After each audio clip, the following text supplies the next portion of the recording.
It's feeding time for our snakes. This is the coolest part of the job for a reptile keeper. Snakes eat live prey. They are hunters, they are predators, and they have these amazing adaptations in how they catch their food in the first place, how they kill it, and then how they manage to eat it. Snakes are virtually deaf and they don't have great eyesight. They rely very heavily on their sense of smell, which of course is why they're flicking out their forked tongue. They're picking up the scent of their prey, and that's how they're going to locate it. Hunting down prey can be hard work, so the death adder prefers to lure victims to them with a uniquely modified tail.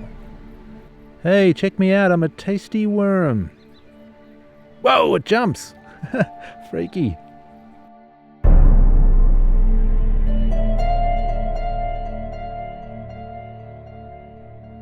So now it's caught and killed, how do they eat it? For some snakes, they're eating animals up to 6 times the size of their own head. And to put that into perspective, that would be virtually like us humans eating a watermelon, a whole watermelon, whole. Okay, so snakes cannot chew their food, they don't have knives and forks, they have to swallow their prey whole. The teeth are all curved back towards the snake's throat. And snakes are literally walking themselves over their prey using those teeth. It's hinged with ligaments to give the skull greater flexibility. The bottom part of the skull is not fused, so that bottom section of skull opens out like that. So it's not just about this, it's also that.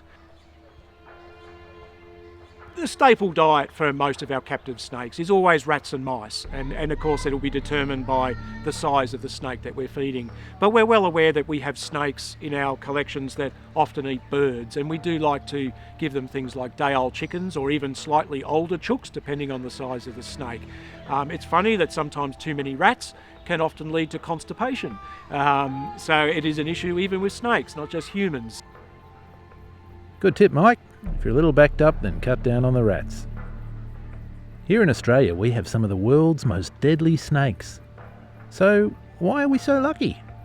The Inland Taipan has a bite that can supposedly kill many thousands of rats in a single bite. And a lot of people will ask us, well, why does one single snake have venom that's so outrageously toxic? The snake has no limbs. It can't fend the rat off itself if the rat was to attack the snake. It needs its venom not just to effectively immobilise and kill the rat, but it has to be so toxic that it does that job very quickly. Of course, snakes aren't the only reptile predators we have here. Our lace monitors make short work of young chickens and even full-grown rabbits. Similar to snakes, goannas don't have teeth for chewing. They can't chew their food, they've got to swallow it whole. If it's a very large animal, they will rip it apart using their claws and their teeth. But what he's doing, he can get half a rabbit down whole, but he's got to work it down. He's using his recurved sharp teeth to work the food down his throat. He'll also push it up against a log or a rock, just helping to push the food down his throat.